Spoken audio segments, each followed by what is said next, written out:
Baik, Assalamualaikum warahmatullahi wabarakatuh. Saya atas nama Muhammad Bardi Arifin, eh, jurusan Sistem Informasi. Di sini saya akan menjelaskan materi minggu kedua, yaitu adalah proses bisnis tinjauan menyeluruh. Di sini kita akan masuk ke materi slide selanjutnya, yaitu adalah 3 fungsi dasar yang dilaksanakan oleh Sistem Informasi Akuntansi atau SIA. Nomor 1 yaitu mengumpulkan dan menyimpan data mengenai kegiatan bisnis organisasi secara efisien dan efektif. Nah, di sini adalah beberapa fungsi dasar kenapa harus dilaksanakannya, yaitu adalah sistem informasi akuntansi. Di bagian antara 3 itu, yaitu satu ini itu di dalamnya itu ada yang yaitu namanya menangkap data transaksi pada dokumen-dokumen, yang dimana sistem informasi akuntansi ini itu sangat berguna untuk menangkap data transaksi pada dokumen-dokumen sumber, seperti dokumen-dokumen perusahaan yang lain, transaksi, jual beli, dan lain-lain. Terus ada mencatat data transaksi ke dalam jurnal-jurnal, di mana catatan tersebut dibuat secara kronologis dari apa yang telah terjadi, yaitu contohnya adalah jual beli. Dan selanjutnya adalah di sini posting data dari jurnal-jurnal ke buku besar yang menyingkat data dengan jenis rekening, yaitu adalah memposting atau menyebarkan data dari buku besar untuk menyingkat beberapa atau banyak data dengan jenis-jenis rekening, dengan berbeda-beda rekening gitu. Terus yang kedua, menyediakan informasi yang berguna untuk pengambilan keputusan bagi manajemen. Dalam sistem manual, informasi ini disediakan dalam bentuk laporan ke dalam 2 kategori utama, yaitu laporan keuangan dan laporan manajerial. Laporan keuangan adalah laporan yang dimana kita mendata semua pengeluaran dan pemasukan untuk setiap penyediaan laporan mengenai finansial atau keuangan. Laporan manajerial adalah kita membuat suatu laporan yang dimana di situ sudah disusun mengenai laporan-laporan lain-lainnya. 3. Menyediakan pengendalian internal yang memadai atau cukup. Memastikan bahwa informasi yang dihasilkan oleh sistem adalah handal. Memastikan bahwa aktivitas bisnis yang dilakukan efisien dan sesuai dengan tujuan manajemen. Mengamankan atau menjaga kekayaan organisasi data. Nah, di sini saya cuma menotis yaitu mengamankan atau menjaga kekayaan organisasi termasuk data. Di mana fungsi dasar ini dengan cara mengamankan data atau mengamankan atau menjaga setiap data-data dalam organisasi itu sangat penting, karena banyaknya zaman sekarang tuh seperti pembobolan data dan lain-lain. Makanya sistem informasi akuntansi ini sangat berguna untuk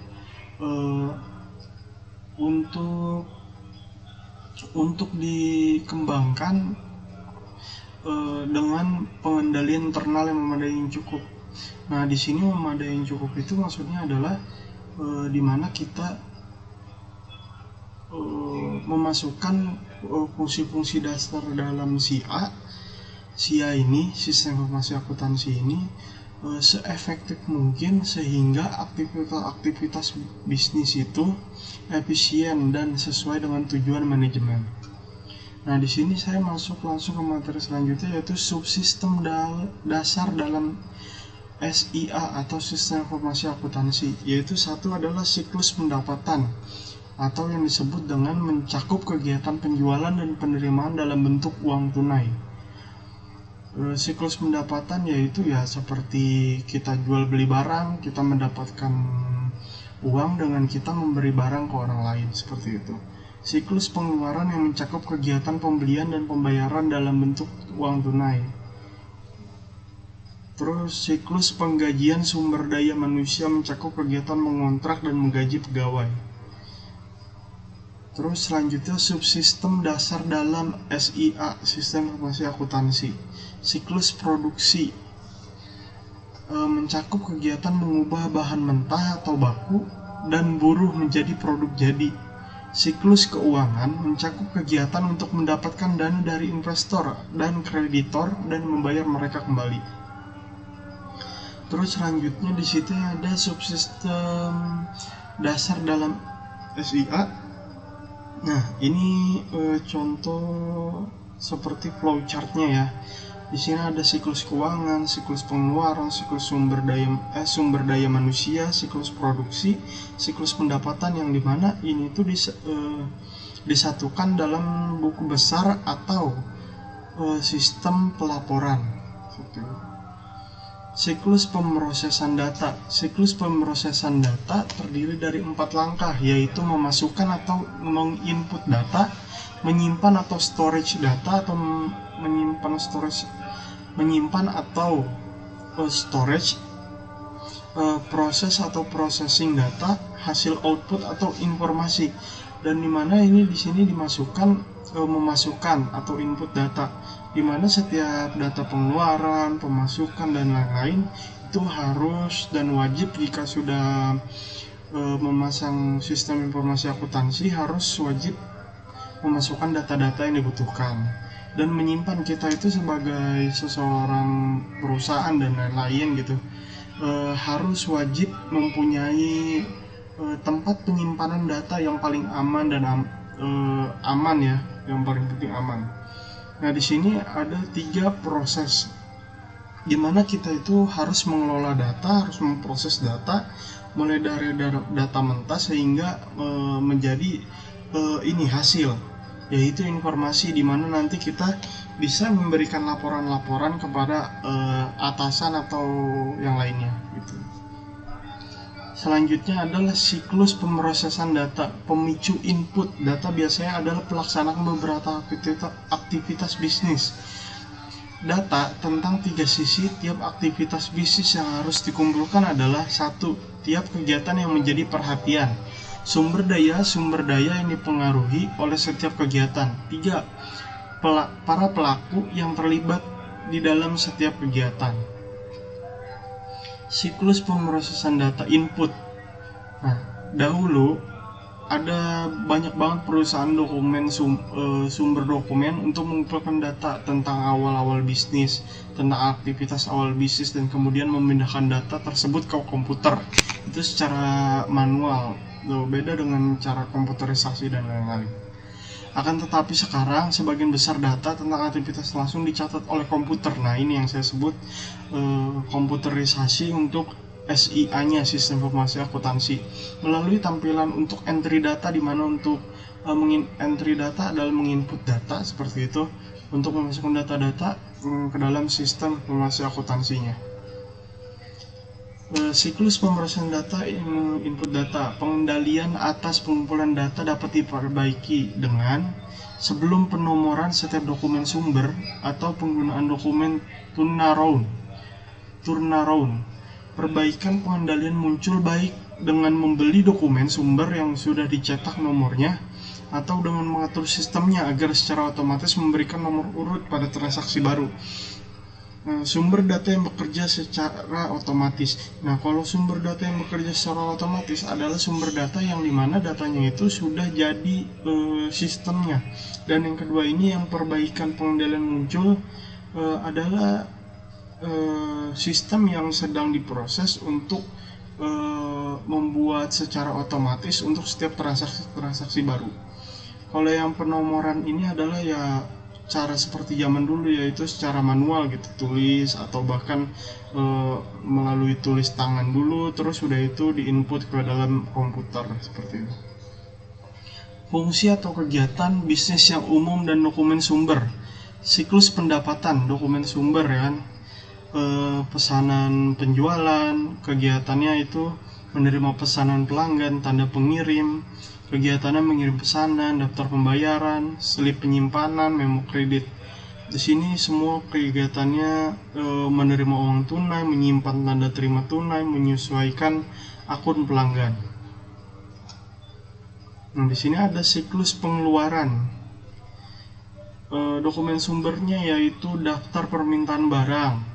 Fungsinya untuk permintaan atas barang, pesanan pembelian atau pesanan atas barang.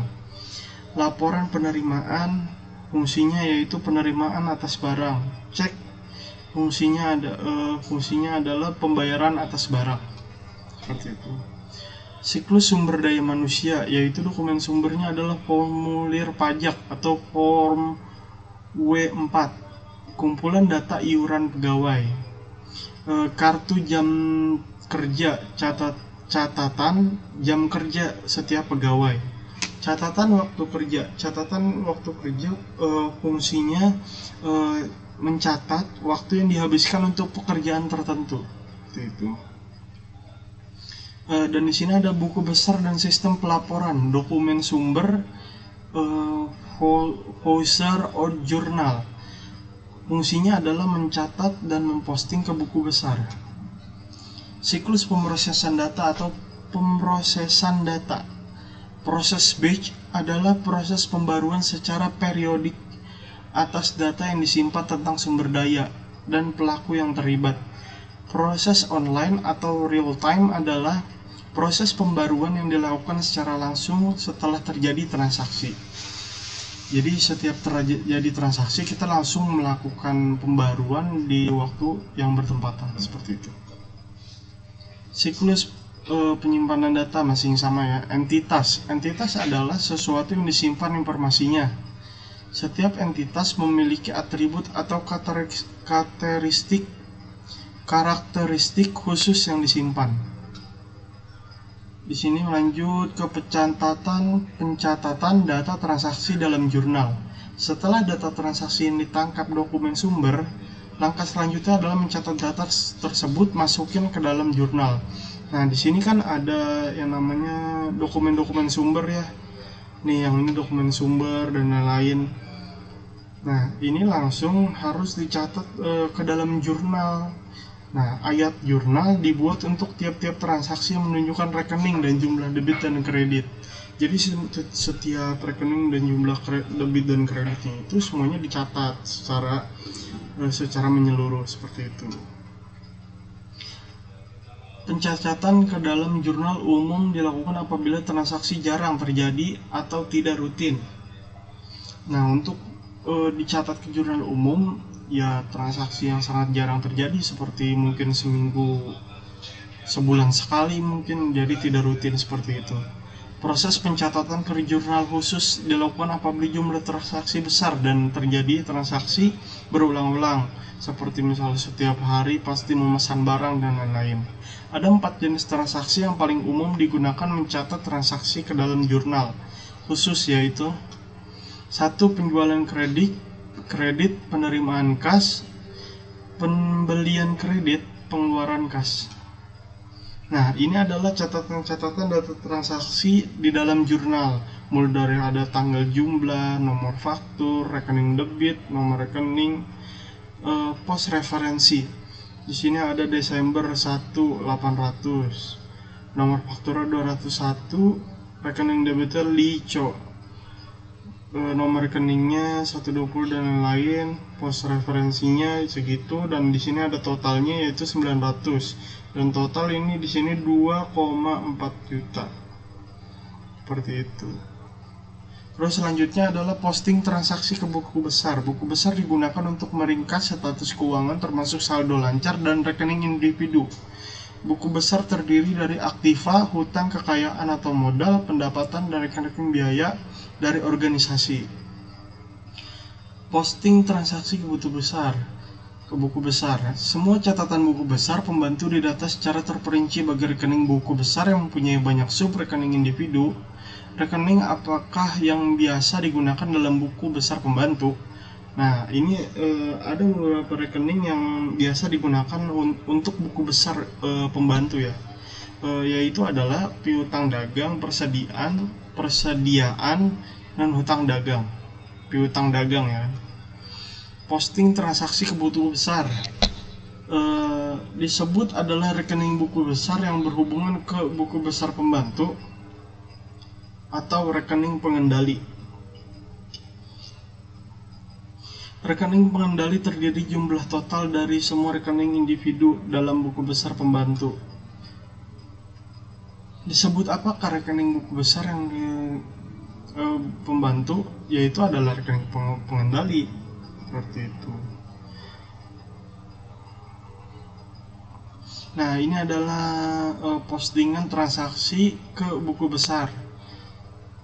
Nah, di sini ada namanya jurnal penjualan. Di sini ada buku besarnya, seperti itu. Nah, di sini kita masuk ke materi selanjutnya, yaitu adalah apa bagian perkiraan itu. Bagian perkiraan adalah daftar dari semua rekening buku besar yang digunakan oleh organisasi.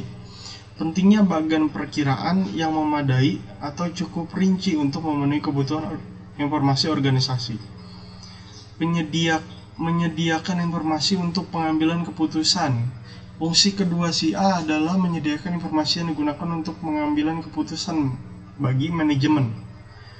Informasi yang disediakan SIA atau Sistem Informasi Akuntansi terbagi dalam dua kategori, yaitu laporan keuangan dan laporan manajerial. Laporan keuangan ada beberapa bagian, yaitu adalah ada beberapa tugas, yaitu adalah menyiapkan neraca percobaan, membuat jurnal penyesuaian, menyiapkan neraca percobaan setelah penyesuaian, menghasilkan laporan rugi laba, membuat jurnal penutup, menghasilkan neraca saldo, menyiapkan laporan aliran kas. Laporan manajerial. Nah, ini laporan manajerial. SIA atau Sistem Informasi Akuntansi juga harus mampu menyediakan bagi para manajernya dengan rinci tentang informasi operasional yang dilaksanakan oleh organisasi. Ada dua jenis laporan manajerial yang penting, yaitu ada anggaran, dan laporan kinerja. Nah, di sini adalah apa anggaran itu katanya. Anggaran adalah ungkapan formal tujuan dalam istilah keuangan. Salah satu jenis anggaran yang paling umum dan penting adalah anggaran kas. Laporan manajerial ya. Apakah laporan kinerja itu? Laporan kinerja adalah sebuah laporan yang mendaftarkan jumlah anggaran dan jumlah sesungguhnya atas pendapatan dan biaya untuk menunjukkan selisih atau perbedaan antara kedua jumlah tersebut. Nah, ini adalah laporan manajerial. Contoh singkat dari laporan manajerial. Mulai dari di sini ada anggaran. Mulai di sini ada anggaran dan anggaran sesungguhnya dan selisihnya, penjualan, HPP, laba kotor, biaya lain-lain, laba operasi dan lain-lain.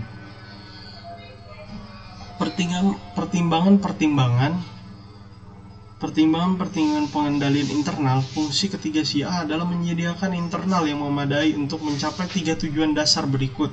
Memastikan bahwa informasi yang dihasilkan oleh sistem adalah handal, yang dimana hasil dari sebuah informasi harus konkret gitu, harus nyata gitu, harus benar. Memastikan bahwa aktivitas bisnis yang dilakukan efisien dan sesuai dengan tujuan manajemen, mengamankan atau menjaga kekayaan organisasi termasuk data, seperti itu. Nah, di sini ada dua metode penting untuk menjaga tujuan-tujuan tersebut, mencapai tujuan tersebut, yaitu adalah yang pertama adalah menyediakan dokumentasi memadai atas seluruh aktivitas bisnis. Nah, ini sangat penting yang nomor satu ini, karena di mana setiap dokumentasi itu sangat berguna untuk setiap aktivitas bisnis, mulai dari mencatat keuangan dan lain-lain. Nah, yang kedua ini memastikan pemisahan tugas yang efektif, di mana pemisahan tugas ini harus secara adil dan merata, seperti itu. Dokumentasi yang memadai atau cukup. Dokumentasi mungkin para manajer memverifikasi bahwa tanggung jawab diberikan telah dilakukan dengan benar. Ashton menjumpai saat kerja sebagai pemeriksa yang memberikan pandangan langsung atas jenis-jenis masalah yang muncul karena dokumentasi yang tidak memadai atau tidak cukup, gagal menagih tagihan untuk jasa perbaikan. Nah, ini adalah contoh di mana jika data atau datanya kurang atau tidak memadai atau tidak cukup, bahkan bisa gagal dalam suatu transaksi seperti itu. Apakah pemisahan tugas itu? Pemisahan tugas itu adalah, nah ini seperti saya bilang, yang berkenaan dengan pembagian tanggung jawab. Nah, di mana di sini harus sama rata dan membagi dengan secara adil, dengan baik gitu, sama rata dengan sesuai kemampuan dan fungsinya gitu. Fungsi-fungsi yang harus dilakukan oleh orang yang berbeda adalah pengesahan transaksi, pencatatan, penjagaan aset atau harta. Nah, di sini pengesahan transaksi, pencatatan, dan penjagaan aset ini sangat berhubungan dan sangat penting karena pertama, di mana yang harus memegang daripada pemisahan tugas ini harus orang yang terpercaya, dan semua fungsinya adalah supaya setiap aset-aset, pencatatan transaksi, dan pengesahan itu sesuai dengan data-data yang masuk gitu, seperti itu. Nah, mungkin cukup sekian untuk presentasi saya untuk materi kedua, yaitu adalah tinjauan menyeluruh proses bisnis. Assalamualaikum warahmatullahi wabarakatuh.